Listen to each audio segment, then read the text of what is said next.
പ്രിയപ്പെട്ട സുഹൃത്തുക്കളെ, ഇന്ന് ഞാനിപ്പം ചെയ്യാൻ പോകുന്നൊരു വീഡിയോ ഒരു മനോരമ ഓൺലൈൻ പത്രത്തിൽ വന്ന വാർത്തയുടെ അനുബന്ധമായിട്ടുള്ള ഒരു വീഡിയോ ആണ് ഞാനിപ്പം ചെയ്യുന്നത്.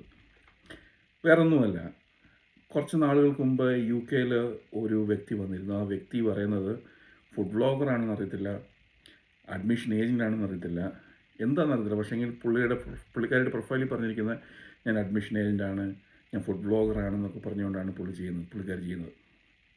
ആ ഇൻസ്റ്റാഗ്രാം അക്കൗണ്ട് നോക്കുമ്പോൾ നമുക്കറിയാൻ സാധിക്കും പുള്ളിക്കാരി പറയുന്ന പല കാര്യങ്ങളും കള്ളത്തരമാണെന്നുള്ളത്.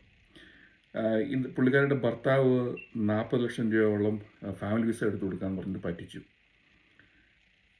അതുപോലെ തന്നെ അഡ്മിഷൻ്റെ കാര്യം എനിക്കറിയത്തില്ല. പക്ഷേങ്കിൽ നിരവധിയായി കുറേ മാസങ്ങൾക്ക് മുൻപ് ഒരു യൂട്യൂബ് ചാനൽ വന്നിട്ട് കേരളത്തിൽ നിന്ന് വന്നിട്ട് ഇവിടുത്തെ പല യൂണിവേഴ്സിറ്റി സ്റ്റുഡൻസിൻ്റെ അടുത്തും സംസാരിച്ചിട്ട് ചോദിച്ചായിരുന്നു നിങ്ങൾ നേരിടുന്ന പ്രശ്നങ്ങൾ എന്താണെന്നൊക്കെ കണ്ടെത്തിയായിരുന്നു.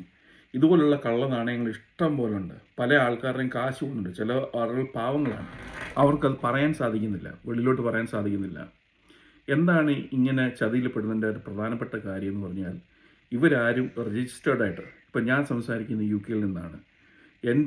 എനിക്ക് അഡ്മിഷൻ ഏജൻസി ഉണ്ട്. ഞങ്ങൾ ഇവിടുത്തെ കൗൺസിലുമായിട്ട് രജിസ്റ്റേർഡാണ്. ഞങ്ങൾ ബ്രിട്ടനിലെ കമ്പനി രജിസ്റ്റേർഡാണ്. നമുക്ക് നിയമങ്ങൾ പാലിച്ചേ സാധിക്കുകയുള്ളൂ. ഇല്ലെങ്കിൽ നമ്മളെ കരിമ്പട്ടിയിൽ ചേർക്കുകയും ചെയ്യും. അതിനേക്കാൾ ഉപരി നമുക്ക് നമ്മുടെ കോൺട്രാക്റ്റ് നഷ്ടപ്പെടുകയും ചെയ്യും. നമുക്ക് ഈ നാട്ടിലെ പോലല്ല. അല്ലെങ്കിൽ നാട്ടിലിങ്ങനെ യു കെ വന്നവരും ഒരു കാലത്ത് ബാംഗ്ലൂരിൽ പോയവരും വന്നവനും എല്ലാ ഏജൻറ്റുമാരായിരുന്നു. വാളെടുത്താലും എല്ലാം വെളിച്ചപ്പാടെന്ന് പറഞ്ഞ പോലെ ബാംഗ്ലൂരിൽ റോഡിൽ കൂടെ പോയാൽ വരെ ഏജൻറ്റുമാരായിരുന്നു, അഡ്മിഷൻ്റെ ഏജൻറ്റുമാരായിരുന്നു എന്ന് പറഞ്ഞതുപോലല്ല യു കെയിലെ സിസ്റ്റം. ഇങ്ങനെയുള്ള കള്ള നാണയങ്ങളെ നമ്മൾ തിരിച്ചറിയണം, അല്ലെങ്കിൽ നിങ്ങളുടെ കാശ് പോവും. വേറൊരു കാര്യം എന്ന് പറഞ്ഞാൽ പുള്ളിക്കാരി ഓപ്പണായിട്ട് പറയാം, ഞങ്ങൾ ഷോ മണി കാണിക്കാമെന്ന്. ഷോ മണി എന്ന് പറഞ്ഞാൽ നമ്മളൊരു ബ്രിട്ടീഷ് യൂണിവേഴ്സിറ്റിയിൽ പഠിക്കാൻ വരണമെന്നുണ്ടെങ്കിൽ നമ്മുടെ ബാങ്കിൽ അക്കൗണ്ടിൽ കാശ് കാണിക്കണം. ആ കാശ് കാണിക്കണം എന്നുണ്ടെങ്കിൽ അത് നമ്മുടെ അക്കൗണ്ട് ആയിരിക്കണം. അല്ലെങ്കിൽ നമുക്ക് റിലേറ്റീവ് അങ്ങനെ പല രീതിയിൽ ചെയ്യാൻ സാധിക്കും. പക്ഷേ ഓപ്പണായിട്ട് ഒരു ഏജൻറ്റ് പറയും, ഇപ്പം ഞാൻ പറഞ്ഞ ഐ കാൻ ഡു ദാറ്റ്. കാരണം അത് ഇറ്റ്സ് എഗെയിൻസ്റ്റ് ഇവിടുത്തെ നിയമങ്ങൾക്കെതിരാണത്. നമുക്ക് ഇവിടുത്തെ നിയമങ്ങൾ പാലിച്ചുകൊണ്ട് മാത്രമേ ബിസിനസ് ചെയ്യാൻ സാധിക്കുകയുള്ളൂ. നമ്മൾ അഡ്മിഷൻ എടുക്കാൻ പോകുന്ന കുട്ടികളോട് ജെന്യൂനായിട്ട് പറഞ്ഞു തരും, നമ്മൾ അഡ്മിഷൻ എടുക്കുമ്പോൾ അഡ്മിഷൻ എടുക്കാനല്ല ആദ്യം പറയുന്നത്. ഫസ്റ്റ് ആൻഡ് ഫോർമോസ്റ്റ് എങ്ങനെയും വിസ കിട്ടി വന്നാൽ മതി എന്ന് പറഞ്ഞ ആൾക്കാരാണ് 90% വരുന്നത്. ഒരു 90 അല്ലെങ്കിൽ ഒരു 60% വരുന്നത്. 40% പഠിക്കാൻ വേണ്ടി വരുന്ന ആൾക്കാരുണ്ട്. ഉദാഹരണത്തിന് ഒരു സിനിമാ നടി വന്ന് പഠിക്കാൻ പറ്റാതെ നാട്ടിൽ തിരിച്ചു പോയി പല കാരണങ്ങളാണ് പറഞ്ഞത്. ഇപ്പം നമ്മുടെ ഏജൻസി കൂടെ വരുന്നെങ്കിൽ നമ്മളത് ഡീൽ ചെയ്യുന്നതിനും, കാരണം ഇവിടെ അതിനുള്ള പ്രോസസ്സുണ്ട്. അതെങ്ങനെയാണ് കാരണം ഞാനിവിടെ ജീവിക്കാൻ തുടങ്ങിയിട്ട് ഏകദേശം 18 കൊല്ലത്തോളമായി. നമ്മൾ പല ആൾക്കാരും ഇങ്ങനെ ഡീൽ ചെയ്യുന്നുണ്ട്, ഈ പ്രശ്നങ്ങൾ എങ്ങനെ ഡീൽ ചെയ്യുന്നത്. എല്ലാ പ്രശ്നങ്ങൾക്കും സൊല്യൂഷൻ ഉണ്ടെന്നല്ല പറയുന്നത്, പക്ഷേ വി ഹാവ് അക്കൗണ്ടബിലിറ്റി. കാരണം നമുക്കൊരു ഗൈഡ് ലൈൻസ് ഉണ്ട്, നമ്മൾ എങ്ങനെയാണ് അഡ്മിഷൻ ചെയ്യേണ്ടത്.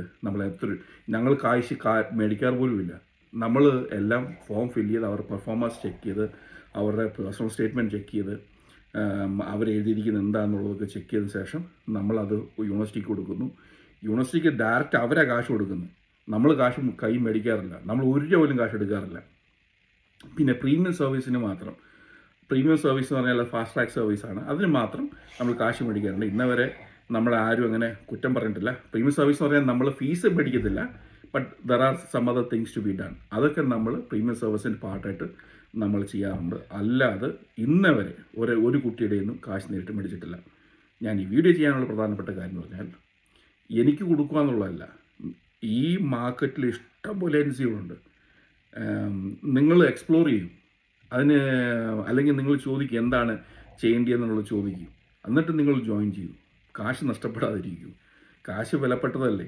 40 ലക്ഷം 50 ലക്ഷം ഒക്കെ രൂപ ഇപ്പോൾ ഉദാഹരണത്തിന് ഇപ്പം നമുക്ക് തന്നെ വരും, ചില പ്രൈവറ്റ് യൂണിവേഴ്സിറ്റീസ് വിളിക്കും, ഇത്ര ശതമാനം കമ്മീഷൻ തരാം, ഇത്ര ഏറെ പിള്ളേർ തന്നു കഴിഞ്ഞാൽ കൂടുതൽ കാശ് തരാം.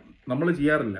കാരണം നമുക്ക് കാശ് മാത്രമല്ല, കാശ് ഇസ് എ ക്രൈറ്റീരിയ, ബട്ട് കാശ് ഇസ് നോട്ട് എ മാൻഡേറ്ററി. കാശിന് വേണ്ടി ചെയ്യുന്നതല്ല, നമുക്കൊരു പാഷനും എല്ലാം കൊണ്ടാണ് ഈ കാര്യങ്ങൾ ചെയ്യുന്നത്. ഇതുപോലുള്ള അബദ്ധങ്ങൾ പെടാതിരിക്കുക. ഇങ്ങനെയുള്ള കള്ളനാണയങ്ങളെ തിരിച്ചറിയുക. നിങ്ങൾക്ക് ഈ വീഡിയോ ഇഷ്ടപ്പെട്ടെങ്കിൽ മറ്റുള്ളവർക്ക് ഷെയർ ചെയ്യുക. നന്ദി. പിന്നെ ഒരു കാര്യം പറയാൻ വിട്ടുപോയി, എൻ്റെ കൺസൾട്ടൻസി www.alfords.co.uk എന്ന് പറഞ്ഞ വെബ്സൈറ്റ് തപ്പിയൊക്കെ അറിയാൻ പറ്റും. അതാണ് എൻ്റെ കൺസൾട്ടൻസി. ഒരിക്കൽ കൂടെ പറയാം, www.alfords.co.uk. അതാണ് എൻ്റെ കമ്പനി. നിങ്ങൾക്ക് എന്തെങ്കിലും ആവശ്യമുണ്ടെന്നുണ്ടെങ്കിൽ ഈവൻ നമ്മളോട് അഡ്മിഷൻ ചെയ്യണമെന്നില്ല, എന്തെങ്കിലും ആവശ്യമുണ്ടെങ്കിൽ ഇൻബോക്സ് ഇമെയിൽ ചെയ്യുകയോ അല്ലെങ്കിൽ വാട്സപ്പിൽ മെസ്സേജ് ചെയ്യുകയോ ചെയ്യുക. Thank you very much. Thanks for watching.